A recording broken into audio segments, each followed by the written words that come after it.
老板，牛肉面不加香菜。不好意思，我们这边牛肉面不能不加香菜。什么意思啊？我还不能不吃香菜了？这是我们店的规定，如果接受不了的话，你可以去别店吃。朱哥，你信我，他们家除了要加香菜这点以外，味道真的没得说。我说你有毛病吧？我香菜过敏啊。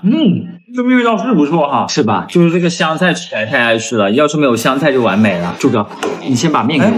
你干嘛？因为我把香菜吃完了，你就吃不到香菜了呀。牛，不话说，老板为什么非要放香菜不可？其实老板之前有个儿子，还没好吗爸？快了，马上了。那天儿子着急上学，老板为了赶时间没放香菜，儿子吃完后就立马赶着上学去了。路上注意安全啊！结果路上突然窜出一辆大卡车，老板当时觉得要是不赶这点时间，儿子也许就不会。原来是这样。哎，你咋哭了？没事，每次一讲起这件事，我就觉得有点痛苦。这么能共情别人，牛真是个好女孩啊！3天你吃面吧，一会儿要坨了。哎，好嘞。老板买单。刚刚这位小姐已经买过了啊。朱哥，你第一次来这吃，算我请你的。那下次换我请你。呐。老板老子，老子。牛，这是我们在一起的第300天，你愿意嫁给我吗？Yes。老板，说还得感谢你的面，让我知道牛是这么好的女孩。是我应该感谢你才对，年轻人。感谢我？啊，我终于嫁出去了。啊，你是老板的女儿啊？哦，是的。不过准确来说，我应该是我爸的儿子。什么意思？还记得我和你说过，当时突然有辆大卡车出现吗？对啊，卡车不是撞死了儿子吗？不是的，卡车压到了路上的石子，石子砸到了儿子。啊，儿子就变成了女儿呀。当代年轻人现状。我们这边建议呢，阳了之后尽量不要洗澡。好爽。我们这边建议呢，阳了之后不要拼命的盖被子去武汉。我这边建议呢，阳了之后少吃辛辣刺激的。这火鸡面也不辣呀，算了，加点老干妈凑合一下吧。我们这边建议呢，阳了之后要多吃水果，少吃冰的。建议呢，阳了之后尽量不要做剧烈运动。妈，你看，专家都说了，不要运动。你们有没有遇到过这种情况？刷视频的时候听到一首很好听的歌，想把它放进歌单，结果在音乐软件搜索之后发现，这歌除了副歌，其他部分难听的要死。要不是副歌一样，你都怀疑听歌识曲出错了。但是又实在想听副歌，就只能打开视频一直循环，甚至点进音频看谁拍的视频比较长。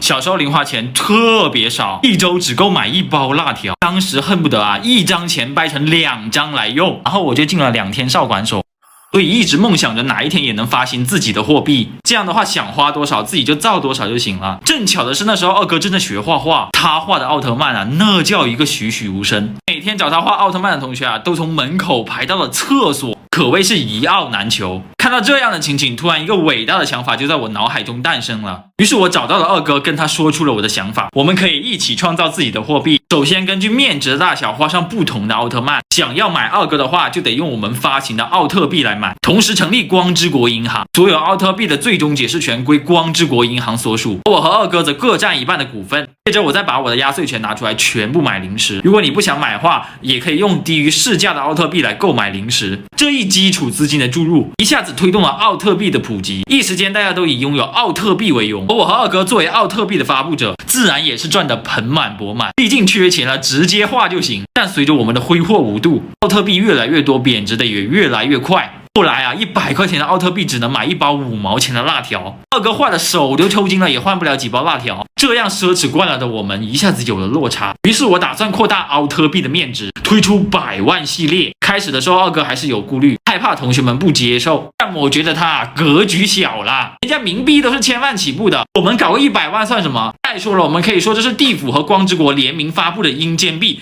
简称阴币。普通的钱你只有活着的时候才属于你，而我们这个是硬通货，真正实现了活着花不完，死后能带走。二哥觉得我这个提议啊非常接地府啊，不是非常接地气，就同意了。但让我没想到的是，就是这100万的发布，奥特币彻底一文不值，甚至还沦为了厕纸。上个厕所不待个几千万奥特币都不好意思去，你知道吗？最后一堆买了奥特币的人觉得亏了，纷纷找我和二哥退钱，我们一下子就成为了千万富翁。没办法的，我只好偷偷把家里的牛给卖了去还债。那天晚上我爸回家的时候问我们家牛去哪了，我说拿去卖了。他当时就从下面掏出一根棍子要打我，赶紧对他说我卖了很多钱。我爸将信将疑的问我卖了多少，接着我拿出了全身上下的奥特币，笑着对我爸说：“爸，你看卖了几个亿呢？”那一天我差点在另外一个世界实现财富自由。你们学校有没有过什么神秘的传说？初中的时候，我们学校比较落后，12个人的寝室里只有一个电风扇，夏天常常热得我们夜不能寐。而且有一天晚上，电风扇居然坏了，修的话要等明天才行。当天晚上温度高达30多度，我二哥实在是受不了，只穿了条裤衩就跑天台去了。好在晚上还有点风，二哥躺着，我靠着墙，晚上勉强能睡着。但是天台蚊子实在是太多了，二哥实在受不了，就回宿舍拿了盒蚊香上来点。虽然万事俱备，但我们总感觉还差点什么。突然我灵机一动，拿出手机打开之前数学课的录音，你别说，催眠效果杠杠的，不到2分钟我们就睡着了。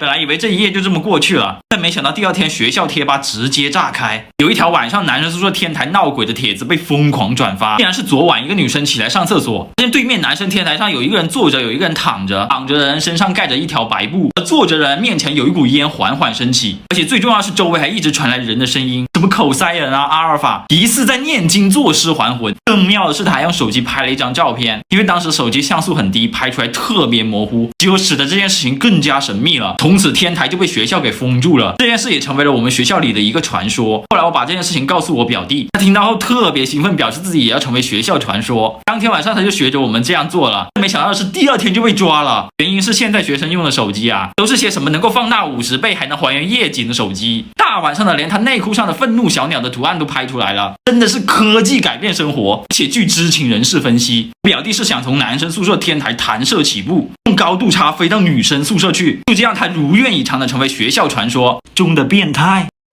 打游戏遇到不同段位对手时的反应。开了，看一下对手什么段位。5个钻石，这把15分钟搞定吧。结束，比预想的还要快上5分钟吧。这几个钻石不行啊。5个宗师，20分钟解决吧，不一会还要吃饭呢。啊，怎么15就投了？宗师这么不抗压的吗？这把对面5个王者，那看来要认真了。漂亮，赢了！好久没打过这么尽兴的局了。不知道这把4个王者1个黄金英雄场次1，兄弟们，这把15投了吧？那种觉得自己智商很高的瞬间。有这么一种人，平时只刷一些搞笑视频，可是当他突然刷到一条科普视频，和枯燥科普不一样，这条科普的音乐富有节奏感，画面也眼花缭乱，虽然一点都看不懂，但是黑洞、时间、空间、高维度这些名词一听就很高大上，看完后的你心中久久不能平静，仿佛刚刚思考了宇宙本质。这种知识流过脑子的感觉，让你的脑子隐隐发痒，感觉自己要开始长脑子了。